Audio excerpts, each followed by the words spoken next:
Labas vakaras. Tai mes turime unikalius kadrus. Kaip Paulius Jaunytis maža detalė, tiksliau gruntuoja. O didžiausia mįslė ir paslaptis, kokia spalva bus tos detalės. Tik pas Jaunytį mašinoje gali būti astonikas iš alaus bambulio. Sidra, atsiprašau.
Tai sveiki gyvi myli žiūrovai, seniai nesimatėm, už mane stovi mašinytė, dabar jūs viską matot kažkokiam pilkšvam ar dar kažkokiam vaizde, todėl nematot, kokia vis dėlto yra realizuota spalva, tačiau aš matau tą grožį, esu be galo patenkintas, pagaliau matau finišo tiesėje, tai įvyko labai daug dalykų, kurių nepavyko parodyti, nespėjau filmuoti, žodžiu, su medžiaga gavosi konkretus bardakas, turim jau kovo maždaug vidurį, vėliau patikslinsiu kokią dieną, nes truputį pasimetęs, žiauriai pušinam ties darbais, dabar jaučiu didelę pareigą parodyti jums, kas įvyko ir džiugiuosi pagaliau turėdamas progą pafilmuoti jau įdomesnius videovlogus. Šitas vlogas bus apie tai, ką padarėm, kol nefilmavau. Šiame vloge atskleisim, kokia visgi spalva nusidažė mano automobilį šiam sezonui. Taip pat šiame epizode klijuosim liverį bei rėmėjų lipdukus ir matysim beveik galutinį vaizdą. Pasimam kažko pavalgyti, atsigert ir žiūrim, ką turim. Beveik visas automobilis jau yra surinktas, iš esmės likę yra ratai. Šie ratai tikrai čia nebus, mano ratai dažosi,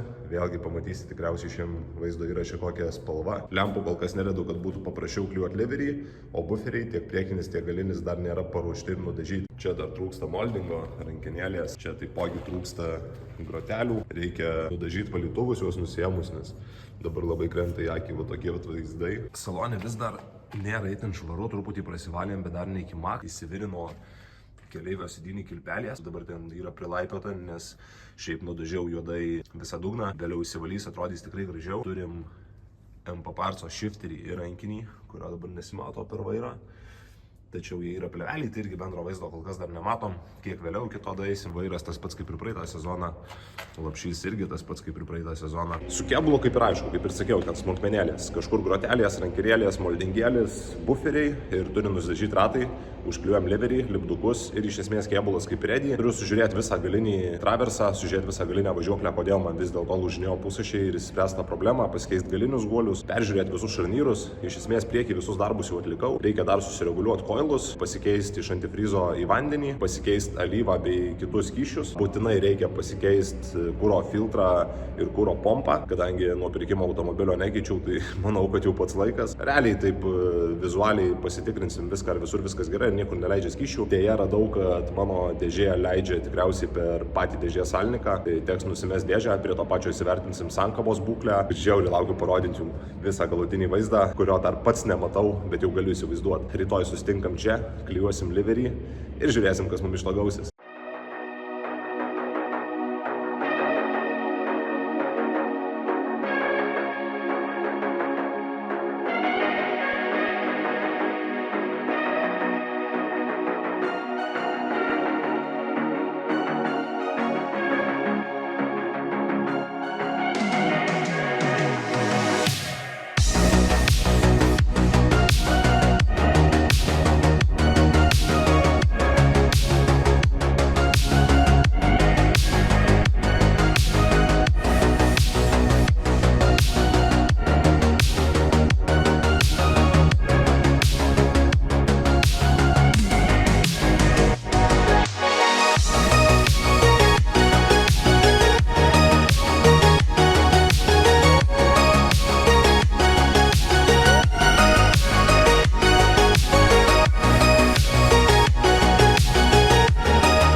gaunasi maždaug taip, kad šitoj pusėje dirba 2 žmonės. Vienas pabėgo pasitikti dar vieno žmogaus, kuris atveža kebabų, nes hebra biški šalto. Tada turim kitą pusę, kur jau pradėjo dar 2 žmonės linijų kampus gaudyti.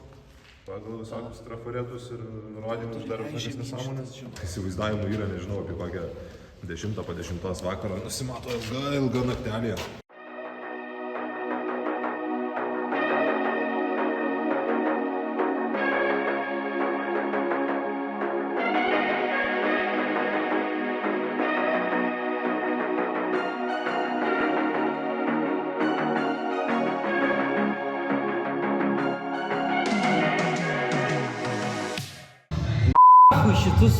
Šitus lipdukus milimetrinius, kurie skersuojasi nuo kiekvieno pailgėjimo.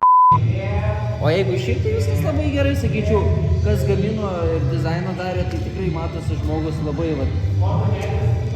pasistengė. Tai ko ten burbi?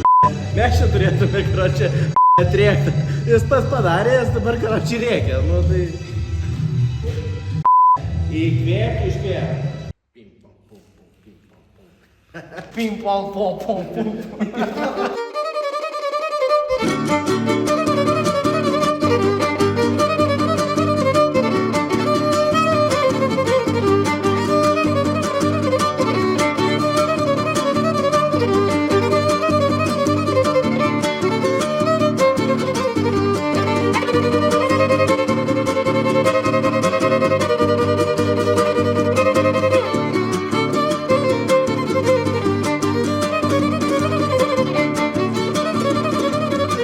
Ar verta? Ne.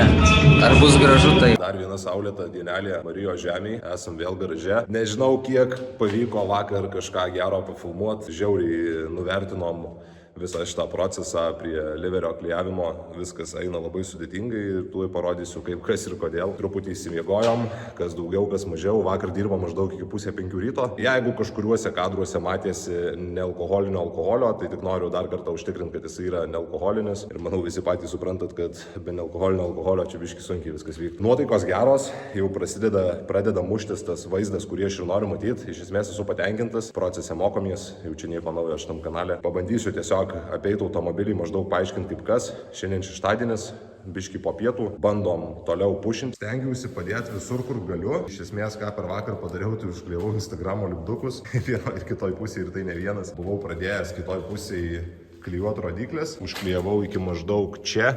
Ir tada kolega sakė, eik į šoną, netrukdyk, nedaryk nesąmonę. Labai smagu, kad turiu labai gerus draugus, kurie padeda ir kurių dėka visas šitas projektas realizuosis. Po vakar jau visos liverijos tai liko ryškiai mažiau, galiu pasakyti. Ką labiausiai noriu akcentuoti, čia dar priekinis sparnas, tai sakykime, yra pusė velnio, bet yra atliekama gana nemažai pjūvių, kadangi plėvelė visiškai nenori nei kaitinant, nei nekaitinant verstis, temptis. O ir šiaip nelabai galim pamest pačio liverio prasmės. Visokius tokius dalykėlius po varžtais įžaisti, visokius va šitus lūžius ir visą apskritai, kadangi įsivaizdavimui čia yra visas vientisas lipdukas, tai visą taip uždėt, kad jisai sueitų, reikalingi tokie vat maždaug pjūviai, kad viskas sueitų ir dar prie to pačio reikia padaryti, kad viskas neprarastų logikos. Čia gale situacija iš vis yra sudėtinga. Pradėjom klijuoti nuo šito lipduko ir vėlgi visas šitas yra vientisas, apart karūnos, einant žemyn, kadangi vienas linkis yra čia, tada linkis čia į arką, tada linkis į patį kėbulą, dar pats ketvirtis turi linkį, tada yra moldingo vieta, tada čia yra žiaurus linkis. Aš jau nekalbu apie slenkščio visą šitą pornografiją. Tai maždaug tokia situacija, dėl to viskas vyksta kiek lėčiau negu buvo tikėtasi. Mes nepasiduodam, dirbam toliau, vis dar laukiam to galutinio rezultato. Susiklijavo vardo pavardės lipdukai, Instagramo lipdukai, partnerių lipdukai. Ko nefilmavom, tai čia viskas yra paleista. 100 šakės, pusė šeitifas. Šiandien bandysiu visą šitą dalyką surinkti. Naujienos kaip ir geros, panašu, kad viską spėjom. Šiandien yra antradienis, aš jau planuoju rytoj arba vėliausiai ketvirtadienį filmavimus ir dar turim pilnai laiko pasiruošti treniruoti. Daugiau jau detaliai nefilmuosiu faktiškai nieko. Iš esmės žiauriai spaudžia laikas, nes kitu atveju vidosikas neišeis. Nors ir taip nežinau, ar spėsiu šį paleisti iki tada, kada išvažiuosiu. Kitu atveju, jeigu šį video matot po firmos baliaus, tai reiškia nespėjau. Tie, kas pamatėt realybėje anksčiau, pakomentuokit, kaip patiko, kaip mums toliau darbus ir žiūrim, kuo visas šitas baigs. Labai daug darbo padariau prie buferių, tai jie jau nuvežti pas dažytoją. Tikiuosi greitai atgauti nudažytus, nes laikas spaudžia. Rytoj gaunu pusašius, visiškai surenku galutinai galą ir jau tupdau žemyn. Šiandien jau yra trečiadienis ir keičiasi planai vėl, kaip visada, nes tiesiog šitą mašiną bando mano kantrybę, keičiasi situacija, o pagal situaciją gaunasi ir planai. Kaip minėjau, trečiadienis, tai iš esmės turim likusias 2 dienas pasiruošti, susifilmuoti ir paleisti video. Deja, to padaryti nesigauna, tiesiog dėl laiko stokos. Buvau nuėmęs dėžę, tie, kas sekat man Instagram jau matėt, dėžę užmetėm atgal, dabar jau yra apie 7 vakaro, meluoju, apie 8 vakaro. Šoku po mašiną, reikia viską rinkti, išmetimą, kardanus, viską sukti atgal, suvaržyti, dar sužiūrėti važiuoklę. Rytoj grįžta dar kolega, tai su juo šokam, damušam visus likusius smulkius darbelius. Tada per rydieną susimontuoju krūvą padangų. Penktadienį keliuosi anksti ryte, važiuoju, nusiplaunu mašiną, 11 val. Esu užsiregistravęs į suvedimą ir tada vakare važiuojam filmuoti mašinos. Jau kaip jinai atrodo, kad netektų paskui kačiargoj, nedaug dievė mašinos sudaužyti ir galutinio vaizdo, iki kurio tiek daug dirbau, taip ir neparodyti. Iš plano galit jau suprasti, kad viskas yra gana intensyvu. Po fotošiūto penktadienį kraunu mašiną ant tralo, susirišam viską ir tada šeštadienį anksti ryte keliamės ir važiuojam į firmos balių. Susitaikau su tuo, kad jau dabar mašiną kas pamatys, tas pamatys. Tikriausiai ir pats storiukų pasidalinsiu, o jau revilai ir geros kokybės vaizdo įrašai, kaip atrodo automobilis, tiesiog išeis po to. Tai nematau čia didelės tragedijos, tiesiog truputį keičiasi planas, tai jaučiu pareigą su jum to pasidalinti. Dabar einu dirbti, vėlgi nefilmuosiu dėl laiko stokos, toks video gaunasi truputį bardakėlis, bet nepykit, atleiskit, supraskit. Dar renku mašiną, planus visus kaip ir papasakau, susitinkam tada dar trumpam penktadienį ir tuo užbaigsim šitą video.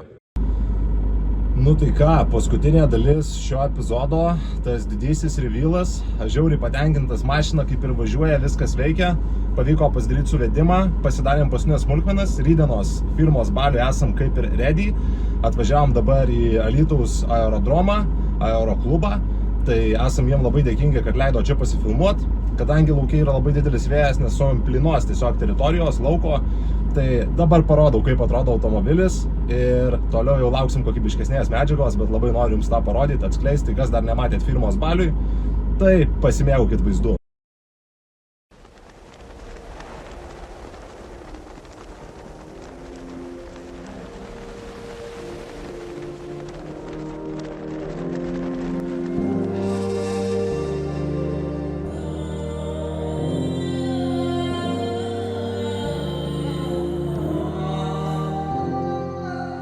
Ir tiek iš šio vaizdo įrašo, esu labai dėkingas, kas mane žiūri, būsiu labai dėkingas, jei paliksit komentarą, kaip visgi atrodo automobilis ir ar tai buvo verta tiek daug darbo ir pastangų per visą žiemą. Tai palikit, kaip jums atrodo, gražu, negražu, ką manot apie spalvą, ką manot apie liverį, ką manot apie vaizdo įrašus, gal turit kokių pasiūlymų, o dabar viskas jau eis tik rimtyn, treniruotės, varžybos, vaizdai bus tik įdomesni, tai prenumeruojam, sekam mane Instagrame ir laukiam vaizdų. Ačiū, kad žiūrėjot, iki kitų kartų.